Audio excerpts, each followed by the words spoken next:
আপনি কি মেকআপ পছন্দ করেন? তাহলে আজকের ভিডিওটা আপনার জন্য একদম পারফেক্ট। আমি মেকআপের কোর্স করার পর থেকে মানে এই ভ্যানিটিটা যে কি পরিমাণে ড্রিম ছিল আমার বলার বাইরে। তো কিনবো করে অনেকদিন হচ্ছে ওয়েট করতেছিলাম কিন্তু কেনা হয়নি কজ এটার দাম প্রচুর।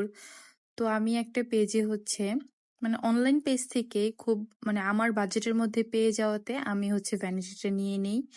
আর এই ছিল আজকের ছোট্ট একটা ভিডিও। ইনশাল্লাহ ভ্যানিটির ফুল ট্যুর হচ্ছে আমি খুব তাড়াতাড়ি আপনাদের সাথে শেয়ার করব। যদিও আজকে ১ বছর ধরে আমি এটা ইউজ করতেছি। ১ বছর পর আপনাদের সাথে আমি ভ্যানিটি কেনার ভিডিওটা হচ্ছে পোস্ট করলাম। অবশ্যই এটা আমি কোথা থেকে নিয়েছি, কত দিয়ে নিয়েছি মানে A to Z ডিটেইলস হচ্ছে আপনাদের সাথে খুব তাড়াতাড়ি আমি শেয়ার করব। সো আজকে এ পর্যন্তই। আল্লাহ হাফেজ।